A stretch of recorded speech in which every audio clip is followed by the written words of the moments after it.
बाद अलीमा ख़ान साहबा जो इमरान ख़ान की बहन है, उनसे अडयाला जेल में उनकी बड़ी अहम मुलाकात हुई अलीमा ख़ान साहबा की इमरान ख़ान साहब से।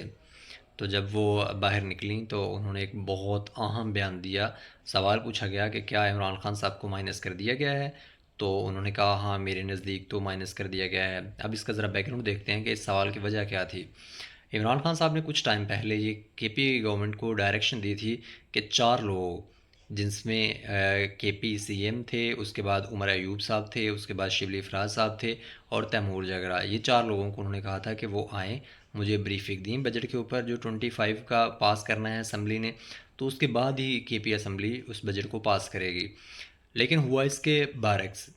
केपी असम्बली में बजट जो है वो पेश पेश किया गया, और ना सिर्फ पेश किया गया बल्कि उसको पास भी कर लिया गया। अब बहुत सारे लोग इस पे तनकीद कर रहे हैं कि अगर इमरान खान साहब ने मना किया हुआ था इस बजट को पास करने के वाले से, तो फिर ये बजट किस तरह से पास हो सकता है।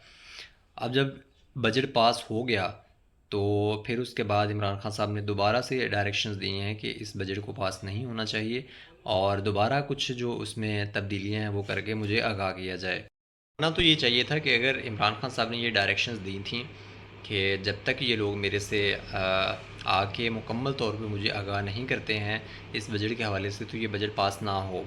पर चूंकि ये बजट पास हो गया तो इमरान खान साहब ने अब इस पे क्लेम किया है, उन्होंने केपी हुकूमत को ये डायरेक्शन दी है केपी सीएम अली अमीन को कि आप सुप्रीम कोर्ट में एक दरख्वास्त दायर करें जिसमें बताएं उनको कि हमारी पार्टी के चेयरमैन जेल में हैं और हम बजट के ऊपर उनसे तजावीज़ लेना चाहते हैं, तो हमें उनसे मुलाकात के लिए मौका दिया जाए। अभी देखते हैं क्या होता है। अली मीन गए भी हैं सुप्रीम कोर्ट, उन्होंने जस्टिस मंसूर अली शाह की अदालत में पेश हुए। हालांकि उनका ये काम नहीं था कि वो जाके पेश होते, बल्कि उनका काम ये था कि वो आइनी दरख्वास्त देते। और जस्टिस मंसूर ने बिल्कुल वही किया जो उनको करना चाहिए था। उन्होंने उनको कहा कि आप चीफ़ जस्टिस ऑफ पाकिस्तान से जाके मिलें और उनको एक दरख्वास्त दें, ये आपके पास बेहतर रास्ता होगा, मेरे पास आना कोई बेहतर रास्ता नहीं है और ना ही ये इसका सलूशन है।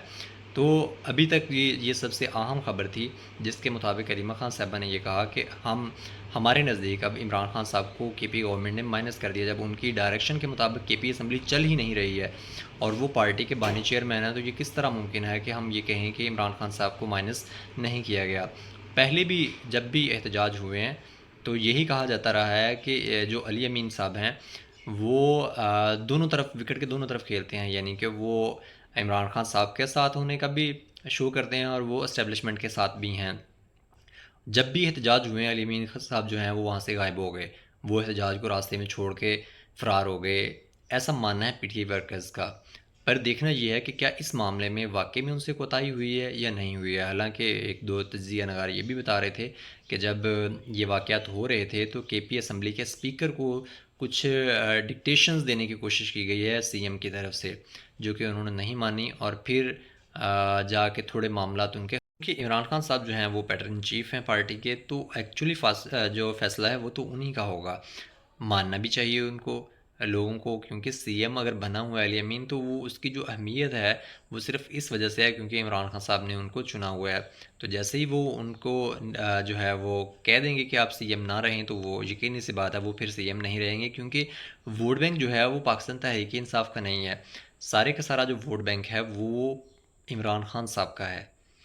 इससे पहले भी हमने देखा कि बहुत बड़े बड़े नाम जो हैं वो जैसे ही वो पार्टी में थे तो उनकी बहुत इज्जत थी, जैसे ही वो पार्टी छोड़ के गए हैं उनकी कोई इज्जत नहीं, बल्कि वो अपनी जो सीटें हैं वो भी नहीं बचा सके हैं। क्यों? क्योंकि इमरान खान साहब का नाम उनके पीछे से हट गया। उसमें जहांगीर तरीन है, अलीम खान साहब हैं, और वज़ीर आला केपी रहे हैं, परवेज़ खटक साहब वो हैं, महमूद खां हैं, तो बहुत बड़े बड़े नाम ऐसे हैं जिनको सिर्फ इज़्ज़त मिली इमरान खान की वजह से। तो जैसे ही इमरान खान साहब से वो पीछे हटे, उनकी अपनी जो कंस्टिट्यूंसीज़ हैं जिनमें कि वो इलेक्शन लड़ते रहे हैं साल साल से, वो वहाँ से भी नहीं जीत सके, और उनके मद्दे मुकाबले आम से लोग जो हैं वो भी ये इलेक्शन जीत गए, और इस तरह से उन्होंने इमरान खान का साथ छोड़ के अपना नुकसान किया। तो देखना ये है कि क्या वाकई में केपी गवर्नमेंट इमरान खान साहब को माइनस करती है या फिर उनकी डायरेक्शन के मुताबिक चलती है। ये आने वाले वक्त में हमें पता चल सकता है।